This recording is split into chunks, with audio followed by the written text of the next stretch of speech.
Ibu Sinta ini memperoleh ilmu yang terlebih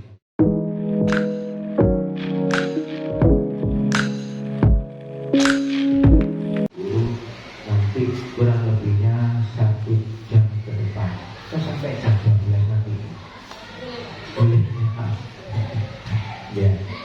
Bapak Ibu yang kami hormati, Bu Sinta ini kan sebagai calon guru penggerak. Lah kebetulan di sini ada Bu Sinta ini, saya sangat berterima kasih di mana ilmu-ilmu yang didapat yang selama ini akan disampaikan kepada Bapak dan Ibu. Bapak Ibu guru yang kami hormati, Bu Sinta nanti akan mengambil menciptakan budaya positif di sekolah gitu ya. Menciptakan budaya positif di sekolah. Apa sih menciptakan budaya positif di sekolah? Bapak dan Ibu guru, seorang guru ini memiliki peran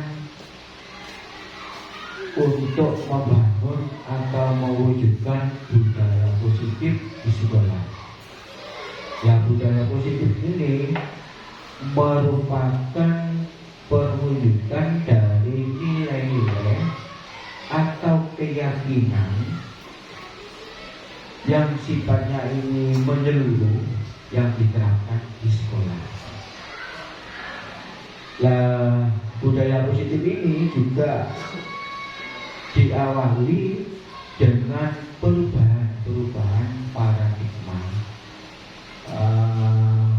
tentunya dengan sistem kontrol.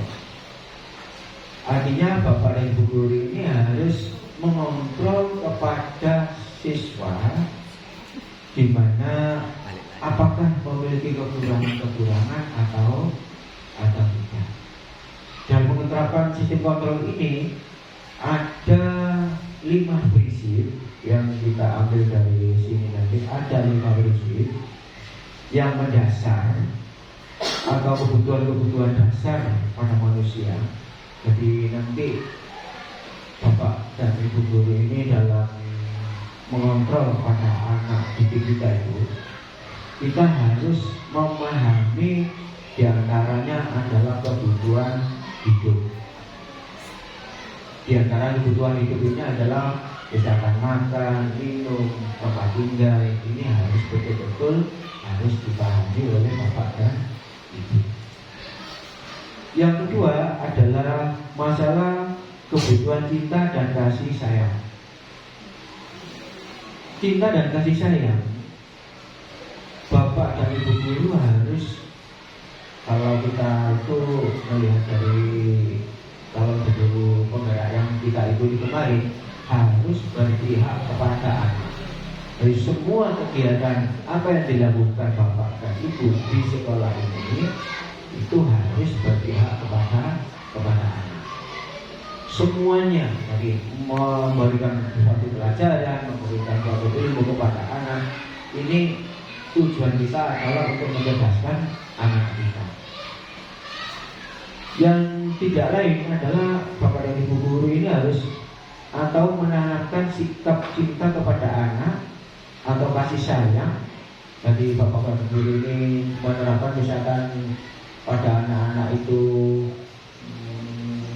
yang tua harus menyayangi yang lebih muda, yang muda harus menghormati yang lebih tua. Nah ini kalau hal ini diterapkan di sekolah, saya kira di sekolah ini tidak ada perubahan. Kita sesama temannya, Bapak dan Ibu guru yang kami hormati. Di antara tadi kebutuhan-kebutuhan itu ada kebutuhan penguasaan. Anak-anak ini perlu diakui. Oh, anak ini pintar. Oh, anak ini kurang. Jadi sebetulnya begini, anak yang salah pun itu tidak boleh disalahkan. Keliru tidak boleh disalahkan. Kita harus mengetahui kebutuhan-kebutuhan dasar tadi.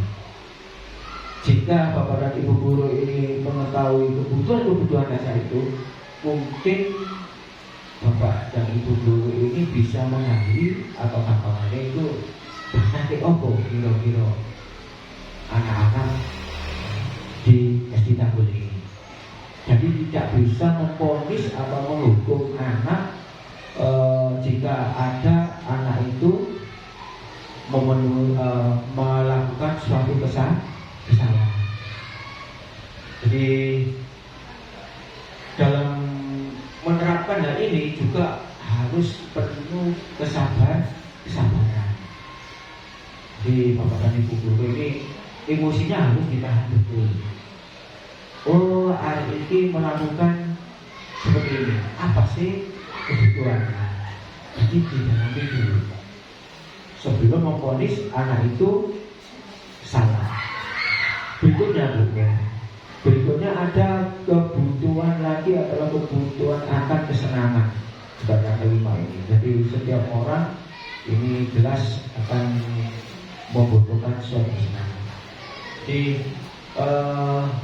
nanti pada sesi ini nanti mungkin Ibu Sinta, yaitu Ibu Sinta ini sebagai calon guru penggerak akan menjelaskan lebih lanjut apa sih kebutuhan-kebutuhan positif yang ada di sekolah yang perlu kita kembangkan ini apa. Nah, kalau kita ambil salah satu contoh adalah budaya antri. Ini salah satu kebutuhan-kebutuhan yang sangat-sangat sederhana, misalkan membuang sampah di tempatnya. Nah, ini nantinya Ibu Sinta ini akan menjelaskan lebih lanjut.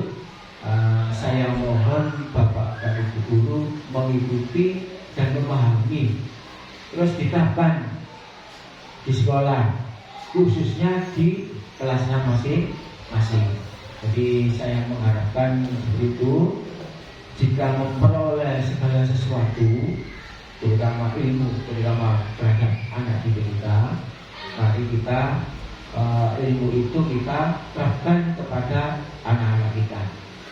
Dan Bapak Ibu guru nanti tidak sekarang ini melihat perkembangan anak yang sudah ditanamkan budaya positif ini tidak sekaligus tampak, tapi 5 tahun, 10 tahun yang akan datang ini akan tampak hasilnya.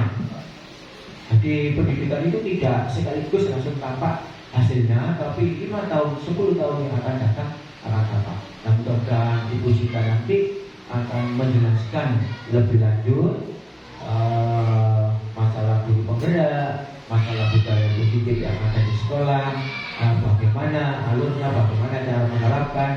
Nah, itu nanti kayaknya Bu Sinta ini sudah siap untuk memberikan atau menyampaikan ilmu yang diperoleh Bu Sinta terlebih dulu. Bapak Ibu guru, saya mohon ya untuk memahami betul, walaupun Bu Sinta ini umurnya masih 17 tahun, lebih muda dari Bapak dan Ibu guru, tetapi ilmu yang diperoleh lebih dulu. Nah, ini akan disampaikan kepada Bapak dan Ibu guru. Demikian Bu, Bapak yang kami hormati, mungkin kurang lebihnya saya mohon maaf, tidak akhiri. Assalamualaikum warahmatullahi wabarakatuh.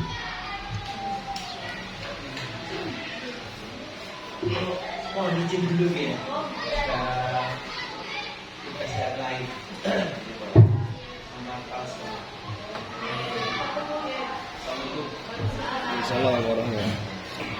Assalamualaikum warahmatullahi wabarakatuh. Waalaikumsalam warahmatullahi wabarakatuh. Bapak Ibu, terima kasih sudah meluangkan waktunya untuk saya. Sama-sama Bu Guru. Hari ini saya akan berpraktek baik kepada Bapak Ibu guru semuanya. Kita akan belajar tentang budaya positif. Nah, kegiatan kita hari ini adalah kita belajar tentang disiplin positif dan nilai kebajikan universal, teori motivasi, hukuman dan penghargaan serta restitusi, keyakinan kelas, kebutuhan dasar manusia dan dunia berkualitas, restitusi 5 posisi kontrol, dan yang terakhir restitusi segitiga restitusi. Selanjutnya, nah, sebelum kita belajar belajar tentang disiplin positif dan nilai kebajikan, saya ingin Bapak Ibu berdiri sebentar. Iya, tolong berpasangan, geng. Ya, jadi pasangan masing-masing. Sudah berpasang-pasangan. Sudah. Oke. Nah, tugasnya adalah yang pertama, kita akan cobalah buka itu salah satu menjadi A dan salah satu menjadi B. Tugas Anda adalah tugas yang A, sudah ditentukan yang A siapa Bapak Ibu? Yang A, silakan dibuka telapak tangannya. Ya, bayangkan yang A ya, bayangkan sesuatu yang sangat berharga itu ada di telapak tangan panjenengan semua. Bayangkan ya. Setelah dibayangkan, tolong genggam yang erat. Genggam yang erat.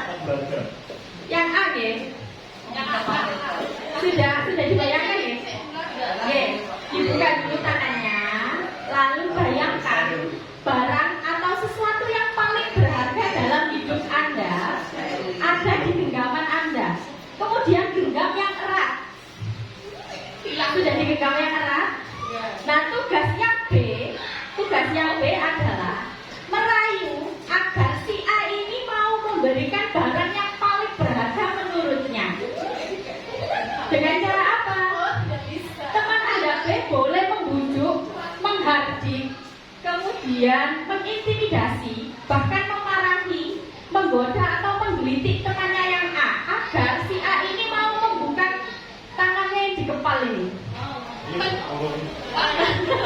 Sudah siap Bapak Ibu? Sudah siap ya? Monggo, mari dimulai. Silakan.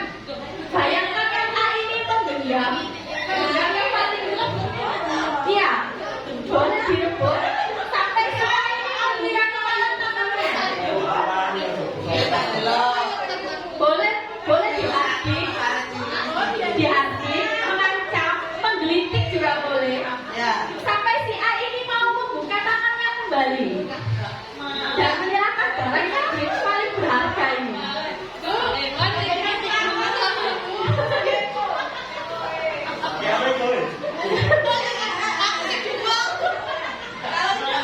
Sudah, tidak mau. Akhirnya bagaimana tidak mau? Kemudian pertanyaan yang pertama, saya ingin Bu Lia terlebih dahulu yang pertama. Apakah Anda atau B membuka kepalan tangan Anda? Mengapa? Lalu apa alasan Anda B membuka kepalan tangan Anda? Coba Bu Lia. Kebetulan saya yang B, saya ingin merebut sesuatu yang berharga pada diri yang A. Tapi A nggak mau membuka. Oke, tidak mau membuka. Alasannya kenapa? Karena itu berharga bagi dirinya, nggak mau diberikan oleh yang lain. Terima kasih Bu Lia jawabannya. Kemudian yang pertanyaan kedua, dalam kegiatan ini sesungguhnya siapa yang memegang kendali atau kontrol untuk membuka atau menutup kepala tangannya? Diri kita sendiri, diri kita. Si A. Ya, kontrolnya berarti ada di si A. Dia mau memberikan atau tidak mau memberikan. Terima kasih Bu Lia jawabannya. Iya, betul sekali. Nah, dari kegiatan itu Bapak Ibu, yang A, karena kan A itu punya barang yang berharga bagi kita, maka barang berharga ini jangan sampai diambil oleh orang lain. Pelajaran yang dapat kita ambil dari kegiatan tadi. Kemudian yang kedua, dalam kegiatan ini sesungguhnya siapa yang punya kontrol? Yang punya kontrol diri kita sendiri. Jadi kita yang punya kontrol. Kalau diterapkan di kelas, maka yang punya kontrol itu adalah guru kelasnya. Jadi kita punya kontrol terhadap murid-murid kita. Terus selanjutnya, disiplin positif. Apa sih disiplin positif itu? Disiplin positif adalah motivasi internal yang tumbuh dari diri kita sendiri, bukan karena orang lain. Kalaupun karena kita terpaksa, berarti kita membutuhkan eksternal dari orang lain yang dapat memotivasi kita, yang membuat kita disiplin. Lalu disiplin yang bagus itu adalah disiplin yang tidak ada hukumannya. Jadi kalau misalnya di kelas Bapak Ibu menerapkan disiplin pada anak-anak, tolong hukuman apapun, mau verbal maupun fisik itu tidak diperbolehkan. Baru diperbolehkan ketika apa itu namanya, alternatif terakhir sudah. Artinya anak itu sudah tidak bisa dikontrol lagi. Terus baru yang terakhir untuk mendisiplinkan yang positif itu melalui hukuman. Tapi jangan sampai kita sebagai guru melakukan disiplin positif dengan cara hukuman. Selanjutnya, disiplin sebagai bentuk kontrol diri, yaitu belajar untuk kontrol agar dapat mencapai tujuan mulia. Nah, tujuan mulianya itu apa Bapak Ibu? Tujuan mulianya kepada anak-anak secara universal itu tertuang dalam profil pelajar Pancasila. Jadi nilai kebajikan untuk anak-anak itu sudah tertuang semuanya pada profil pelajar Pancasila. Nah Bapak Ibu, saya ingin Bapak Ibu mengisi Padlet. Linknya nanti biar di-share Bu Yuli atau Bu Ida. Yang nilai kebajikan di grup WA sekolah bisa dicek. Kalau sudah, silakan diklik yang nilai kebajikan. Saya buka dulu. Nah, ini nilai kebajikan apa yang Anda rasa penting saat ini untuk ditanamkan pada murid-murid Anda di kelas atau di sekolah. Monggo bisa diisi. Nilai kebajikan.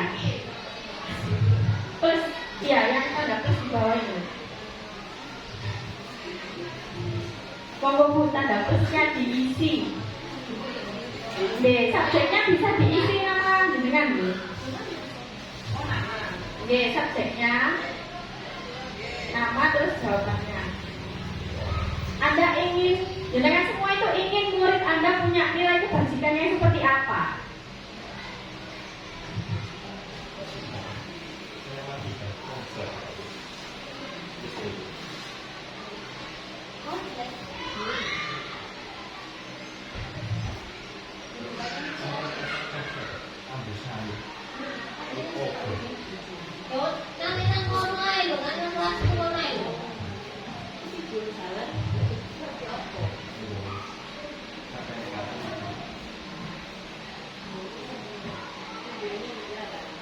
Sudah? Kok belum ada yang terkirim ya? Nilai kebajikan apa yang Anda rasakan, yang Anda rasa penting untuk ditanamkan ke murid-murid jenengan semuanya?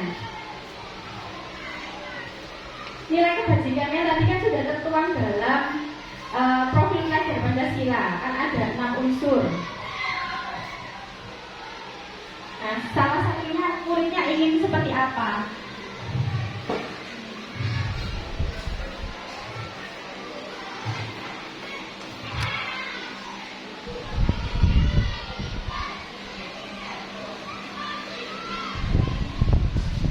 Sudah, Mam Bilkis, Bu Lili sudah.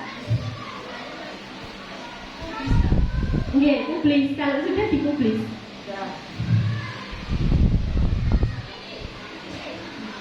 Publis yang ini. Bacaan, ya.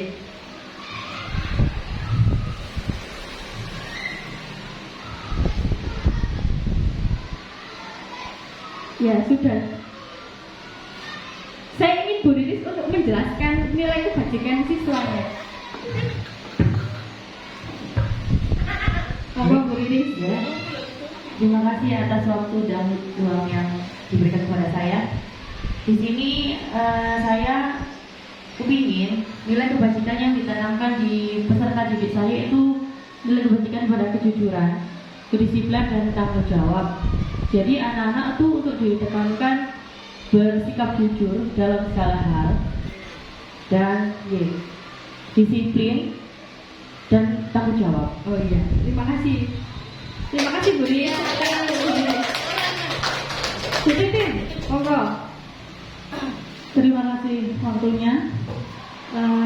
Saat ini menurut saya siswa perlu belajar disiplin, kemudian percaya diri karena anak-anak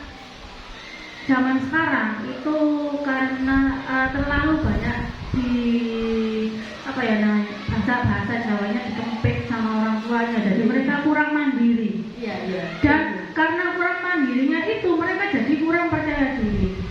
Kemudian satu hal lagi yang perlu ditekankan adalah peduli sama sesama. Jadi karena pembulian itu banyak itu karena mereka tidak peduli sama sesama. Terima kasih, tepuk tangan untuk Bu Titin dan Bu Rilis. Iya, betul sekali Bapak Ibu. Jadi anak-anak itu sekarang perlu ditanamkan nilai kejujuran, disiplin dan peduli terhadap sesama. Jadi nanti nilai kebajikan ini nanti bisa jenengan tuangkan dalam visi untuk murid-murid jenengan semuanya. Terima kasih. Selanjutnya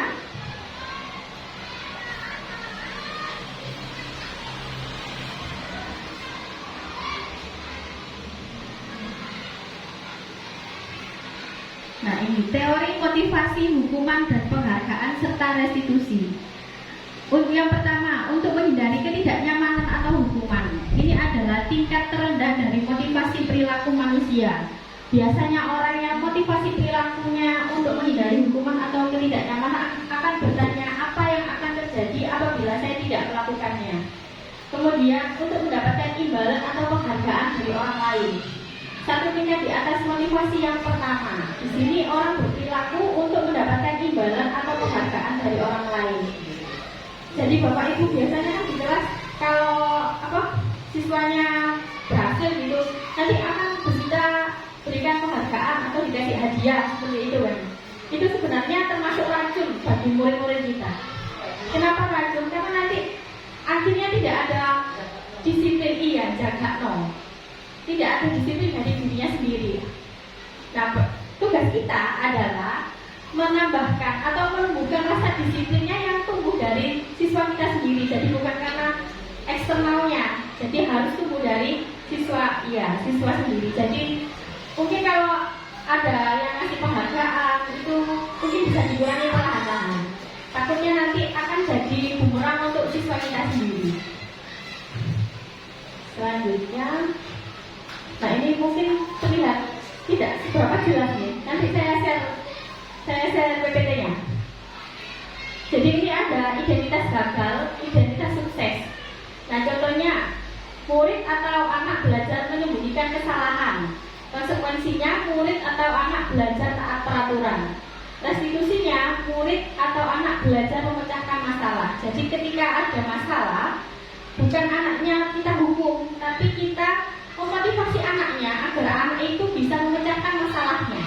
Nanti di bab ke-6 kita akan belajar tentang restitusi permasalahan. Bagaimana sih menghadapi permasalahan sehingga itu anak tidak dihukum, tapi anak yang mencari solusinya, yang membuat masalah maka dia sendiri yang akan mencari solusinya.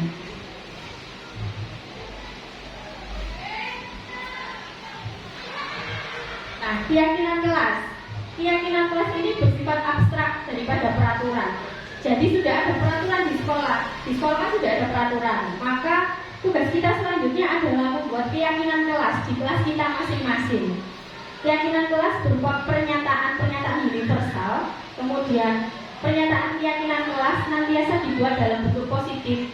Jadi ketika kita membuat keyakinan kelas, maka kata-kata yang kita tuangkan dalam keyakinan kelas itu hendaknya menggunakan kalimat yang positif.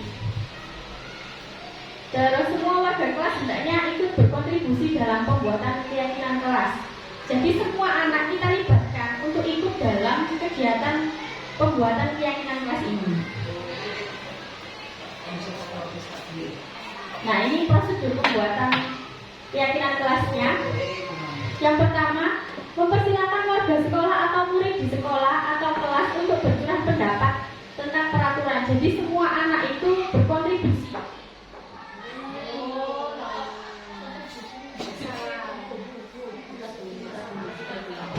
Jadi setiap anak itu berkontribusi untuk ikut membuat keyakinan kelas. Keyakinan kelasnya apa? Jadi kita tanyai satu-satu anaknya. Lalu pendapatnya mereka bagaimana? Pendapat mereka itu perlu kita dengar juga. Kemudian mencatat semua masukan para murid atau warga sekolah. Jadi semua masukannya para siswa kita itu kita catat. Setelah itu susunlah keyakinan sesuai prosedur pembentukan keyakinan kelas. Jadi kalimat negatifnya kita ganti. Biasanya kan anak-anak dilarang berbicara kotor misalnya seperti itu. Maka kita ganti kalimatnya, berbicara yang sopan. Dilarang berlarian. Kata yang dilarang itu kan termasuk kata negatif. Kita ganti kata itu menjadi kata yang positif. Terus kalau sudah semua tercatat dan semua sudah menggunakan kalimat yang positif, kita tinjau ulang apakah ini dirasa cocok atau tidak cocok. Selain itu keyakinan kelas kalau sudah misalnya sudah cocok, sudah deal. Nah, kita sharekan ke Bapak Ibu guru semua. Jadi Bapak Ibu guru tahu. Misalnya kan ada guru mapel ya. Guru mapelnya tahu kalau keyakinan kelas di kelas A ini seperti ini, kelas B seperti ini. Biasanya kan setiap kelas mesti punya keyakinan yang berbeda. Nah, Bapak Ibu saya ingin dengan jawab pertanyaan yang di Padlet tentang keyakinan kelas. Yang ini. Keyakinan kelas atau nilai, tulislah keyakinan kelas atau nilai kebajikan. Nah, sudah. Oke. Itu kan ada 1, 2, ada 4 pertanyaan ya. Ada 4 pertanyaan ya. Nah, tulislah keyakinan kelas atau nilai kebajikan. Kembalikan barang ke tempatnya. Kira-kira nilai kebajikan apa yang cocok untuk kembalikan barang ke tempatnya? Monggo bisa ditulis. Tambah. Sama kayak tadi tambah.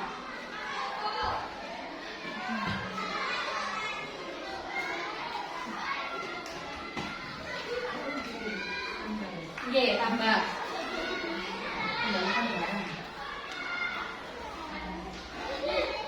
Kembalikan barang.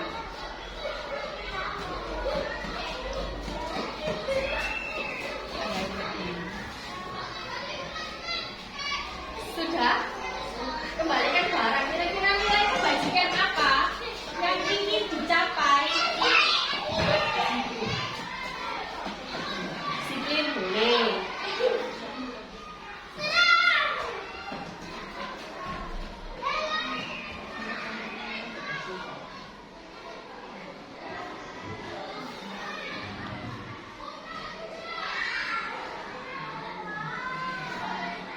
Lalu pertanyaan yang kedua.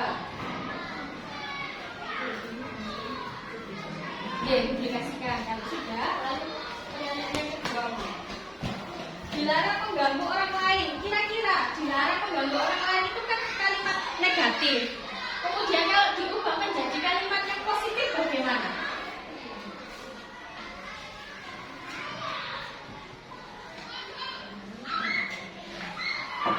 Dilarang mengganggu orang lain. Kita ubah kalimat itu.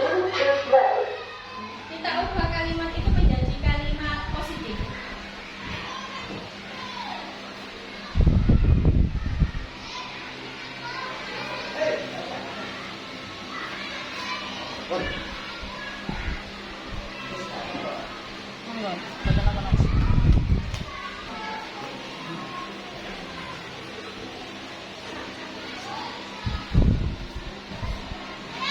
Sudah, yang ketiga.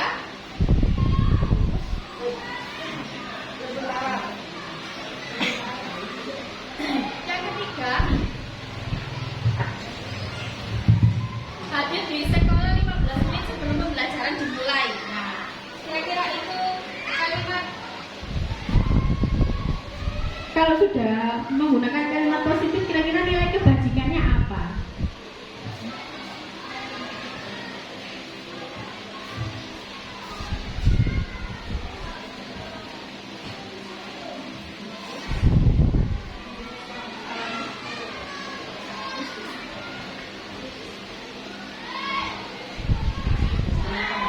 Nilai kebajikannya.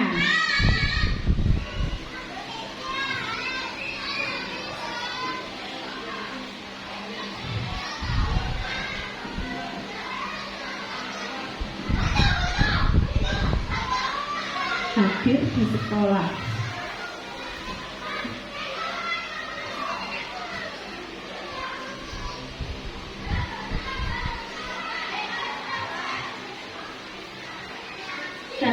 terakhir dilarang berbicara kasar. Kalau dilarang berbicara kasar, kira-kira kalau diganti kalimat positifnya bagaimana? Dan nilai kebajikan apa yang ingin dicapai?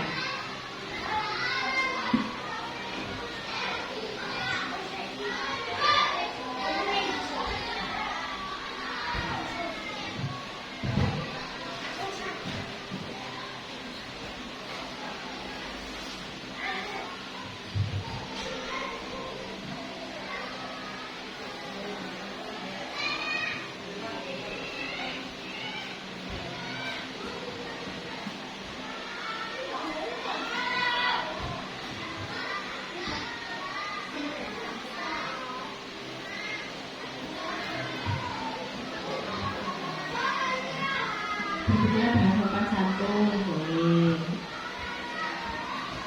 Nilai kebajikannya tanggung jawab dengan barang yang harus kamu miliki.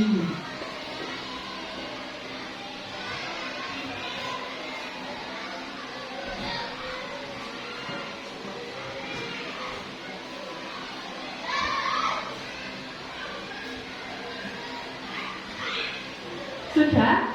Yang pertama deh, kembalikan barang ke tempatnya. Menurut Bu Yuli, nilai kebajikan apa yang ingin dicapai? Anak harus memiliki tanggung jawab dengan barang yang dimiliki. Misalnya tadi alat tulis, terus buku tulis, buku paket. Nah, terima kasih Bu Yuli. Terus dilarang mengganggu orang lain. Mom Bilkis, mungkin bisa dijelaskan Mom Bilkis?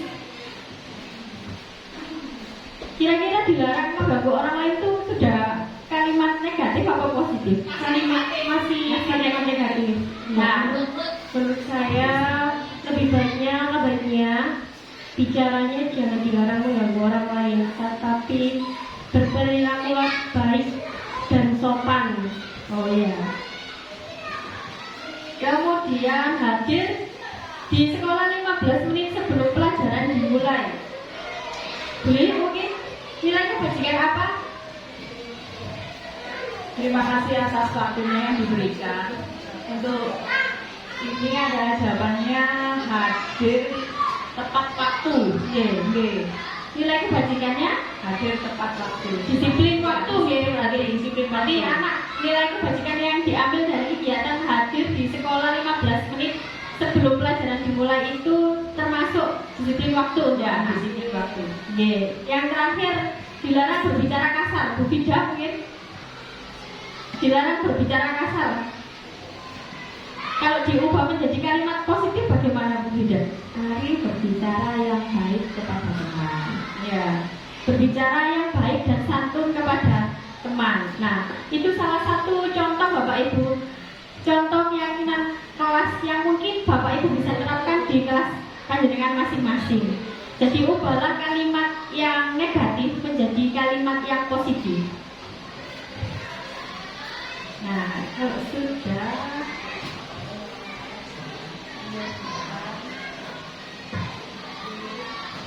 kalimat dilarang itu kan negatif, tidak Bu.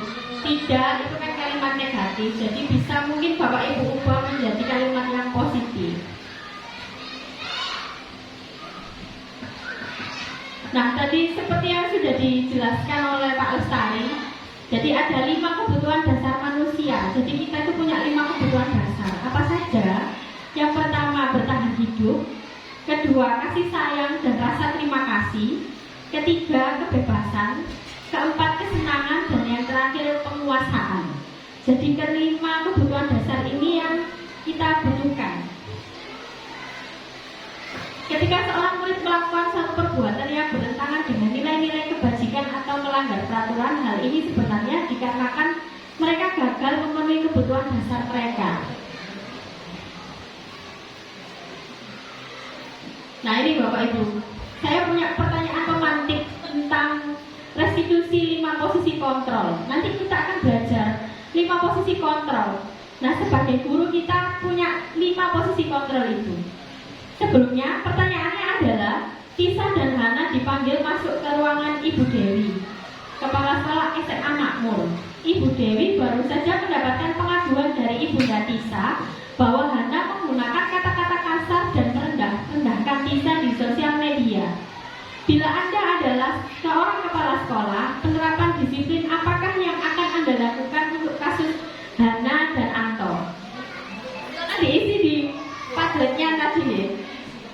diisi. Bayangkan Anda itu kepala sekolah, ibu kepala sekolah, dan kemudian ada kasus Hana dan Tisa yang berkata kotor. Kira-kira apa yang akan Anda lakukan sebagai kepala sekolah untuk penerapan disiplin?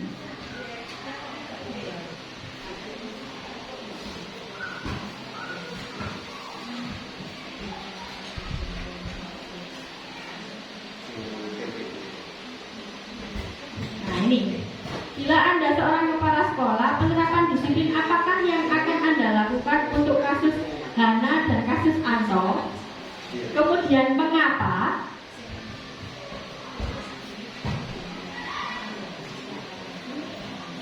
Jadi bayangkan Anda kepala sekolah, terus ada kasus Hana tadi kan yang berkata kotor. Nah kira-kira apa yang akan Anda lakukan?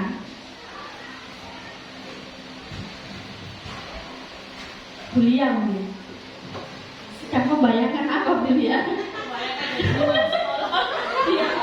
Membayangkan jadi kepala sekolah. Ada orang tua yang datang. Saya buka kembali nih kasusnya. Nah ini, Tisa dan Hana dipanggil masuk ke ruangan Ibu Dewi, kepala sekolah SMA Makmur. Ibu Dewi baru saja mendapatkan pengaduan dari Ibunda Tisa bahwa Hana menggunakan kata-kata kasar dan merendah-rendahkan Tisa di sosial media. Bila Anda seorang kepala sekolah, penerapan disiplin apakah yang akan Anda lakukan untuk kasus Hana dan Tisa? Ya. Berarti saya salah ketik ya. Terima kasih koreksinya Bu Lia. Ya, tipe sedikit. Kira-kira Anda bayangkan Anda itu jadi kepala sekolah. Terus apa yang akan Anda lakukan? Nah, bila Anda seorang kepala sekolah, penerapan disiplin apakah yang akan Anda lakukan untuk kasus Hana dan Tisa? Mengapa? Maaf itu tipe sedikit ya Bapak Ibu.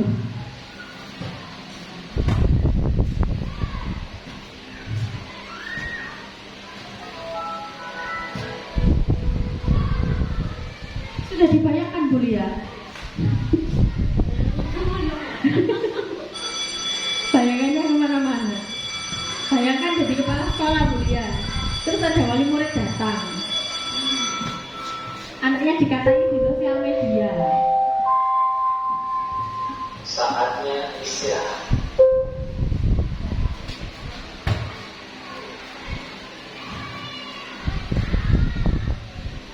Monggo dibayangkan jadi kepala sekolah. Siapa tahu besok jadi kepala sekolah nih. Amin.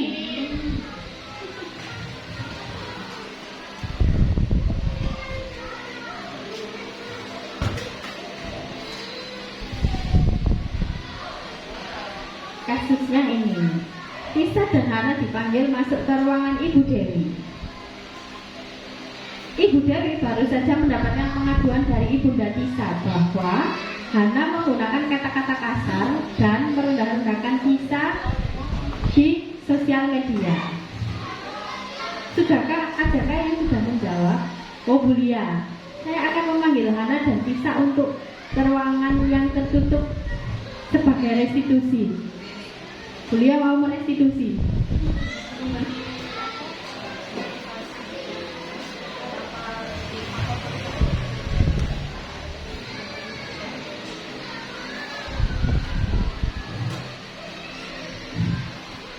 Memberikan restitusi itu Pak Bu Yuli.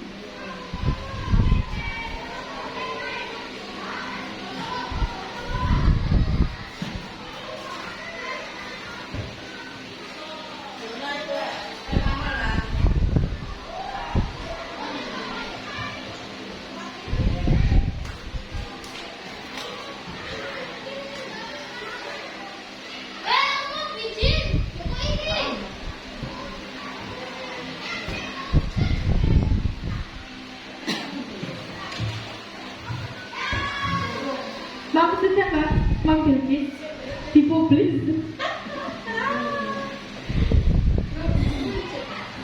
Kok tidak muncul? Aku muncul di bawahnya. Iya kayaknya. Ini. Iya. Iya. Di sini.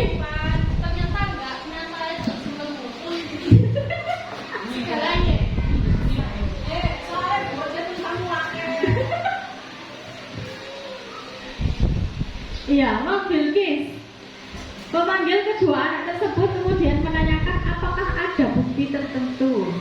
Jadi ini kita cari buktinya dulu ya. Kemudian sesuai fakta, Bulia, saya akan memanggil Hana dan Lisa ke ruangan yang tertutup. Tertutup ruangannya. Oh iya.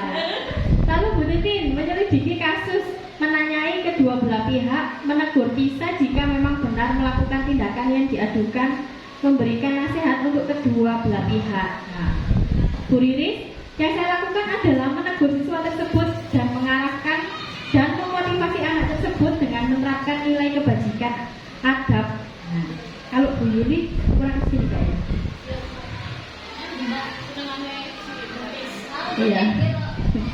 Melakukan pendekatan kepada Hana yang berkata kotor dan Pisa, kemudian menegur dan memberikan bimbingan agar tidak menggunakan kata kotor lagi.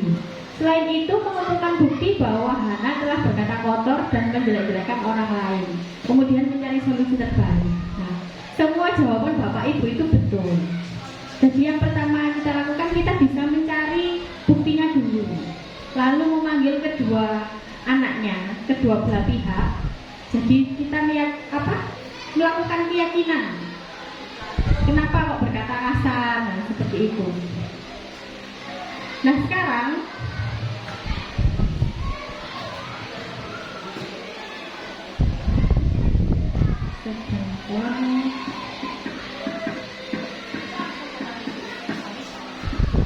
nah ini Bapak Ibu, 5 posisi kontrol yang harus kita miliki di dalam kelas.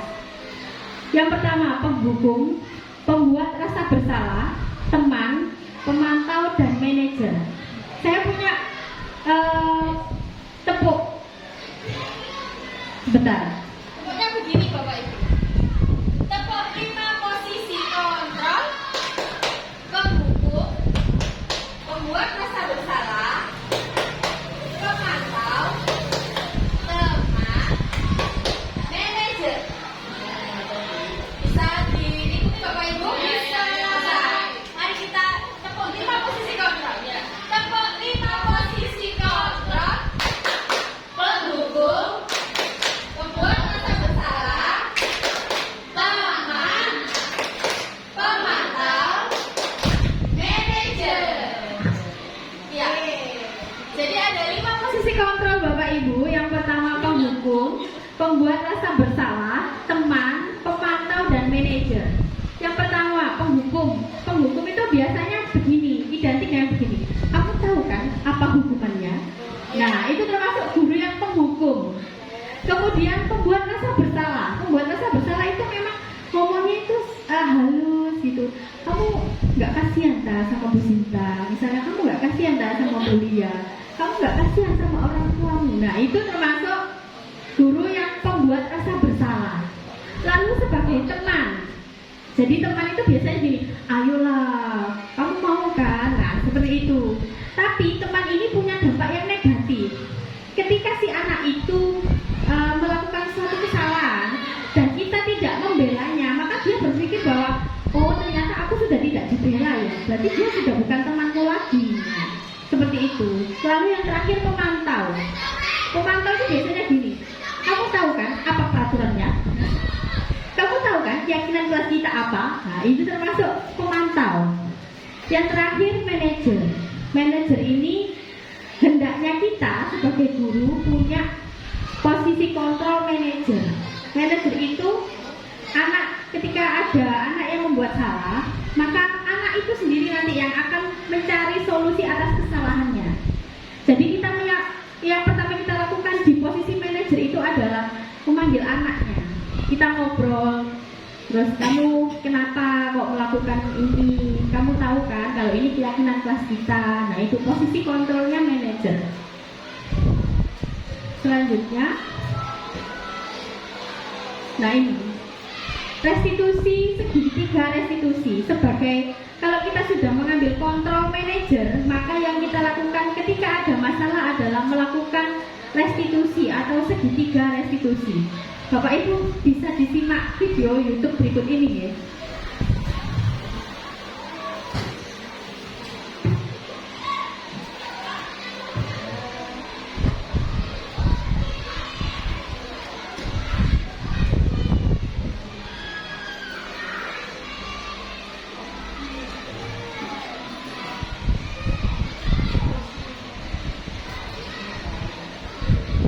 Saya lupa ini nggak disambungkan.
Ini contoh Bapak Ibu guru yang menerapkan segitiga restitusi ya.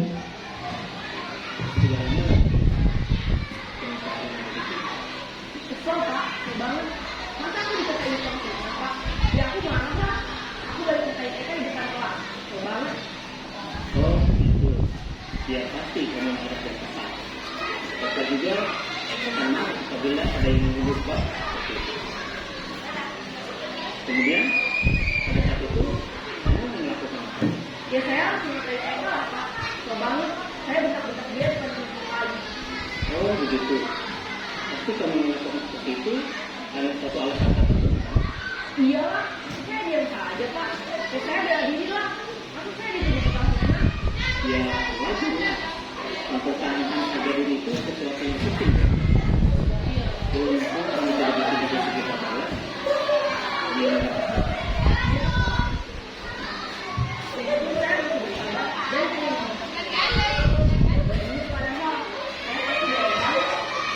Pasti ya. Tapi kamu memilih untuk tidak berbuat lebih apa gitu. Nah, sekarang coba kita lihat ya. Kamu yang minta PK gitu. Kira-kira sesuai dengan keyakinan atau prinsip kamu tidak? Enggak Pak. Capek Pak jadi pemalas. Jadi keyakinan atau prinsip mana yang sesuai dengan keinginan kamu? Ya, saya sebenarnya orang lain yang mungkin saat itu saya menjadi emosi, jadi tidak membenarkan itu. Kamu meyakini tidak? Menghargai orang lain itu penting buat kamu. Yakinlah Pak.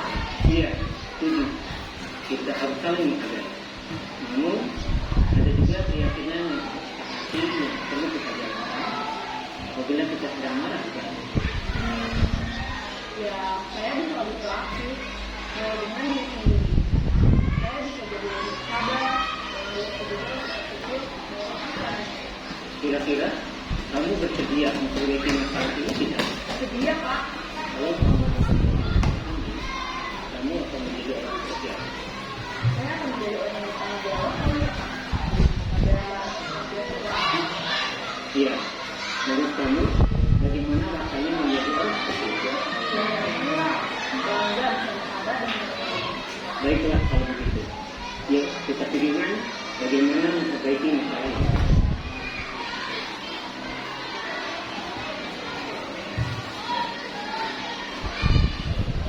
Ibu dan bapak guru saya, baru saja kita menyaksikan bagaimana seorang guru berada dalam posisi manajer menggunakan penerapan segitiga strategi. Mari kita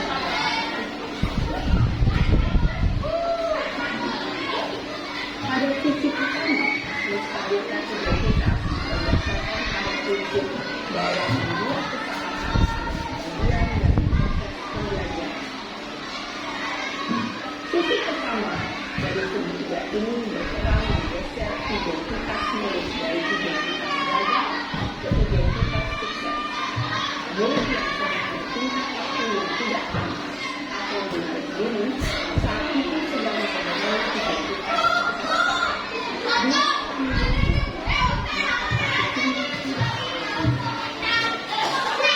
kita bisa mengajukan pemeriksaan ini. 1. Gaya kesalahan kepada yang wajar. 2. Manusia tidak ada yang sempurna. 3. Kita bisa memperbaiki masalah. 4. Saya tidak mengatakan kesalahan. Saya lebih fokus bagaimana memperbaiki masalah ini. 5. Pastinya kamu harus menjadi orang yang baik untuk diri sendiri. Pada sisi kedua, validasi tindakan yang salah berlandaskan pada prinsip bahwa setiap perilaku berupaya memenuhi suatu kebutuhan tertentu. Guru yang telah memahami teori framework akan bergeser dari pemikiran stimulus menjadi proaktif dan mencoba untuk mengenali tujuan dari perilaku murid, mengenali dan mengakui kebutuhan murid ini dapat memperbaiki hubungan dengan murid. Pernyataan atau pertanyaan bisa disampaikan dengan nada suara tidak menghakimi atau mengerjakan, sehingga dapat mengembalikan murid pada posisi positif. 1. Kamu bisa saja bertindak lebih gegabah lagi dalam 2. Aku bukan melakukannya tanpa suatu alasan tertentu. 3. Kamu melakukannya karena mempertahankan sesuatu yang penting bagi. 4.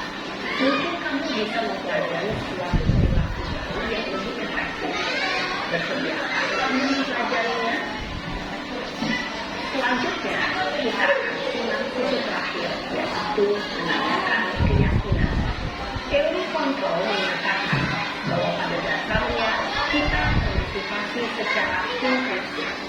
Pada saat perilaku yang salah telah divalidasi dan identitas sukses telah stabil, maka murid telah siap mengaitkan keyakinan-keyakinannya dengan tindakannya yang salah dan pemikirannya telah bergeser ingin menjadi orang yang dituju. Pertanyaan-pertanyaan ini dapat mengaitkan keyakinan-keyakinan yang dianut murid. 1. Sebagai keluarga atau kelas, apa yang kita yakini? 2. Nilai-nilai apa yang telah kita sepakati? 3. Seperti apa gambaran sebuah kelas yang ideal? 4. Kamu ingin menjadi apa?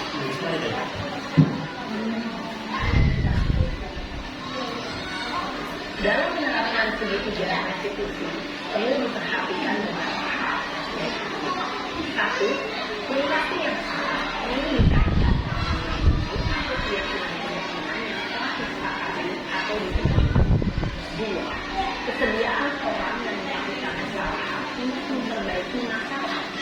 Tiga, pemecahan masalah sebisa mungkin relevan atau memiliki hubungan dengan masalah yang ada. Empat, usaha. Perlu adanya suatu usaha perbaikan dari pihak yang berbuat kesalahan. Lima, waktu. Perlu didedikasikan waktu dari pihak yang berbuat kesalahan. Tanyakan kapan akan mulai dilakukan usaha untuk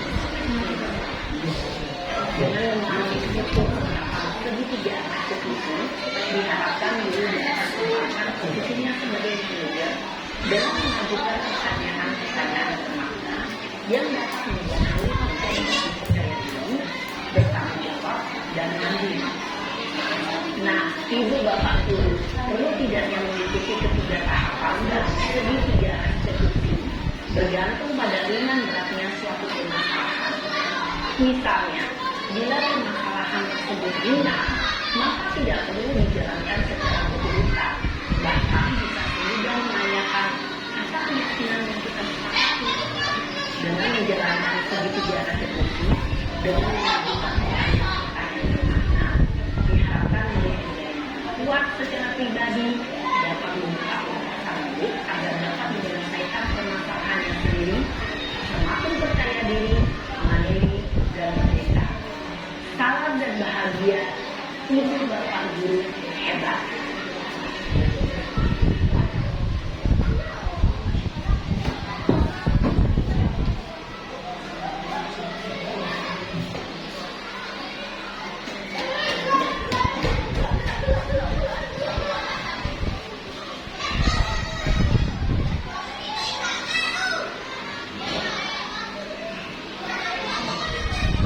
Itu tadi contoh dari segitiga restitusi. Yang pertama itu kita menstabilkan, menanyakan keyakinan dulu. Ini saya hilang ternyata gambarnya. Gambarnya kurang lebih sebentar, saya unggah lagi.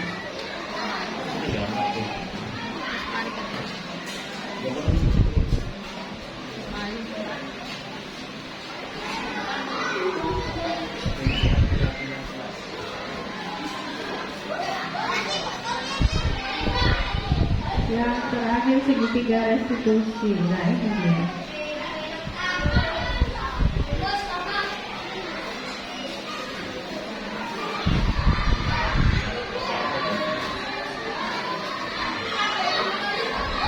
Segitiga restitusi yang pertama, menstabilkan identitas, lalu memvalidasi tindakan yang salah, dan yang terakhir menanyakan keyakinan. Tadi di dalam video sudah kita ketahui bagaimana cara menstabilkan identitas, menanyakan keyakinan dan memvalidasi tindakan yang salah. Jadi langkah yang pertama Bapak Ibu, ketika ada siswa yang melakukan kesalahan, agar siswa itu dapat menemukan solusi dari masalahnya sendiri, yang pertama yang kita lakukan adalah menstabilkan identitas, menanyakan dulu. Sering kamu bukan satu-satunya yang pernah salah, seperti itu. Kita memberikan keyakinan kepada siswa kita. Setelah itu memvalidasi tindakan. Kamu tentu punya alasan kenapa kok kamu melakukan hal itu. Nah, yang terakhir menanyakan keyakinan kelas kita bagaimana, seperti itu. Tapi tidak semua masalah di kelas itu bisa kita gunakan segitiga restitusi. Kalau misalnya kasusnya hanya ringan saja, tidak perlu menggunakan segitiga restitusi, tapi bisa memvalidasi identitas dulu, kemudian langsung menanyakan keyakinannya ke anak-anaknya. Saya punya sebuah kasus Bapak Ibu. Nah ini kasusnya. Yang pertama, guru matematika dan wali kelas 8 Ibu Santi sakit sehingga tidak dapat masuk dan mengajar. Akhirnya dicarikan guru pengganti, Ibu Eni. Ibu Eni baru 2 tahun menjadi guru SMP. Beberapa murid perempuan, Vivi dan Natali, mengetahui hal ini dan mulai menggunakan kesempatan dan bersikap tidak mengindahkan kehadiran Ibu Eni. Ibu Eni mencoba menyapa Vivi dan Natali dengan ramah, sambil mengingatkan mereka untuk tetap fokus pada pengerjaan tugas. Ayolah, tugasnya dikerjakan, nanti ibu ditegur bapak kepala sekolah. Kalau kalian tidak kerjakan, tolong bantu ibu ya. Namun Vivi dan Natali malah jadi tertawa. Ah ibu, santai saja bu. Mereka tetap tidak mengerjakan tugas dan malah mengobrol. Keesokan harinya, Ibu Santi memanggil Vivi dan Natali serta menanyakan tentang laporan Ibu Eni. Ibu Santi menanyakan apakah mereka bersedia memperbaiki permasalahan yang ada. Vivi dan Natali sempat ragu dan membela diri, namun pada akhirnya mengatakan akan minta maaf. Ibu Santi menanggapi bahwa tindakan itu boleh saja dilakukan bila mereka sungguh-sungguh ingin meminta maaf. Namun Ibu Santi menanyakan kembali apa yang mereka bisa lakukan untuk mengganti rasa tidak dihormati Ibu Santi. Baik Vivi maupun Natali mengakui bahwa perilaku mereka tidak sesuai dengan keyakinan kelas. Ibu Santi melanjutkan kembali apa yang akan mereka lakukan untuk memperbaiki masalah. Apakah ada gagasan? Setelah berpikir sejenak, Natali dan Vivi mengusulkan bagaimana kalau mereka mengadakan sebuah diskusi kelompok dengan teman sekelasnya. Tema yang mereka pilih adalah penerapan keyakinan kelas, terutama tentang sikap saling menghormati dan bagaimana penerapannya di kehidupan sehari-hari di sekolah. Usulan kedua adalah mengirim email kepada Ibu Eni tentang gagasan mereka tersebut. Mereka pun memberitahu Ibu Eni bahwa mereka telah memberitahukan kepala sekolah, Pak Hasan, bila lain waktu ada ketiadaan guru, mereka akan mengusulkan Ibu Eni sebagai pengganti. Nah, dari kasus ini Bapak Ibu, saya ingin panjenengan, langkah-langkah restitusi apa yang sudah dijalankan oleh Ibu Santi? Monggo bisa berpasangan mungkin. Pertama, menstabilkan identitas. Bagian yang mana yang kira-kira dijalankan Ibu Santi untuk menstabilkan identitas? Kemudian memvalidasi tindakan. Bagian yang mana yang dilakukan Bu Santi yang meyakini atau memvalidasi tindakannya? Dan yang terakhir, menanyakan keyakinan kelasnya.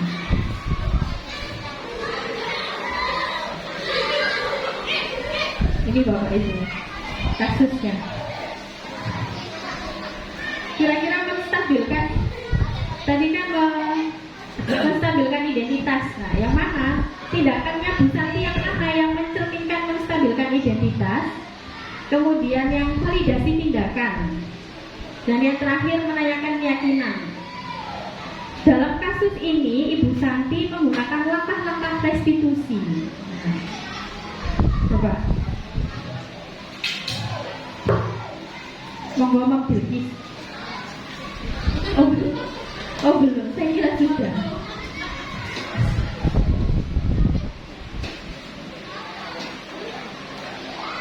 Kira-kira yang mana yang menstabilkan identitas tadi?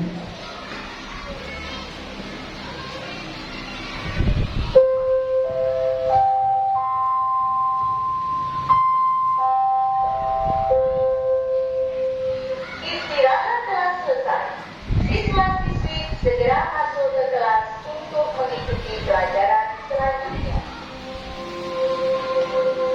Yang mana kira-kira menstabilkan identitas? Siswa-siswi segera masuk ke kelas untuk mengikuti Sebentar, pelajaran belnya lewat dulu.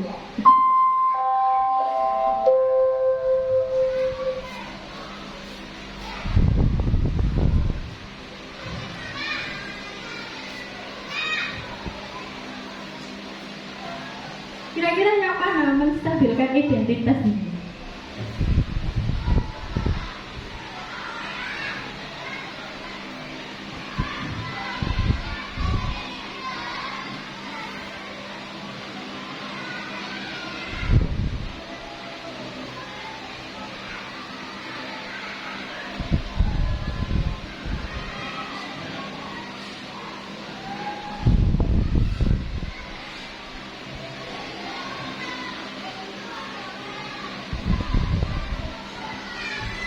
Yang mana Bang?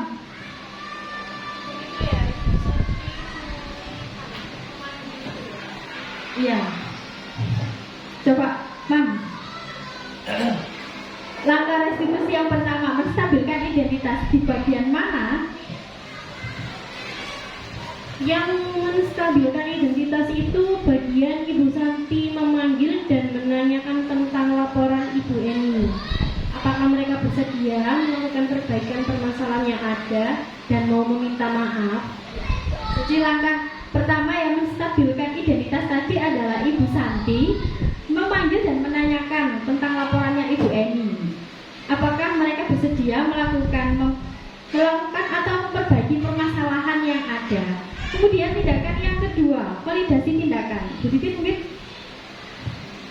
ketika Ibu Eni, ketika Ibu Santi, ketika kasus Vivi dan Natali mau meminta maaf, Ibu Santi mengatakan boleh saja itu kamu lakukan, tapi apakah mereka bisa melakukannya, bisa mengganti rasa tidak dihormatinya Ibu Eni. langkah yang kedua yaitu validasi tindakan. Ibu Santi menanggapi bahwa tindakan itu boleh saja dilakukan bila mereka sungguh-sungguh ingin minta maaf. Namun Ibu Santi menanyakan kembali apa yang mereka bisa lakukan untuk mengganti rasa tidak dihormati oleh Ibu Eni. Nah, langkah yang terakhir menanyakan keyakinan. Bu Riris?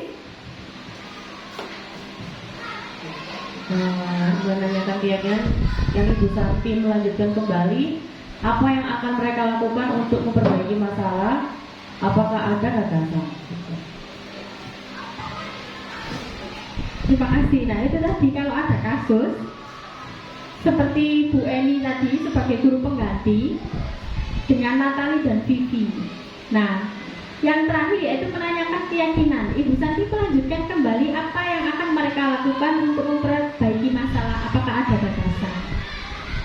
Ini pertanyaan pertama. Lalu pertanyaan kedua.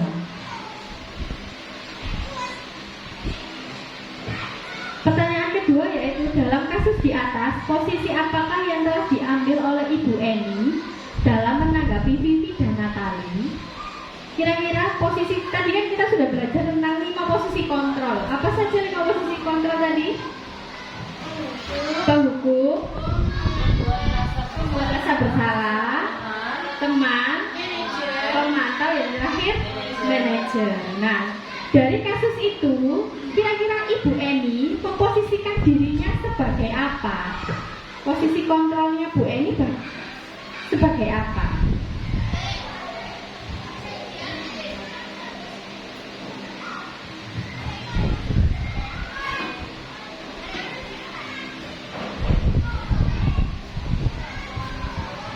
Penghukum, pembuat rasa bersalah, teman, pemantau, yang terakhir manajer. Nah, Bu Eni tadi dalam kasus tadi memposisikan dirinya sebagai apa? Posisi kontrolnya Bu Eni yang bagaimana? Pak Udin mungkin bisa menjawab. Kasusnya Bu Eni dan Natali.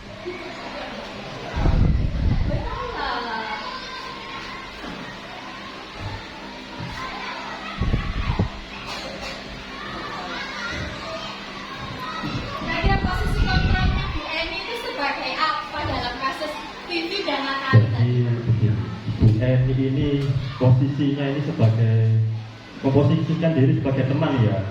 Bu Eni mencoba ya mungkin menyapa Vivi dan Natali dengan ramah, dengan senyum ya, sambil diingatkan ya untuk tetap fokus mengerjakan tugas. Ya, mungkin seperti itu. Tadi kan ada kata-kata sapaan dari Bu Eni ya untuk Natali dan Vivi. Iya. Tolong bantu ibu ya.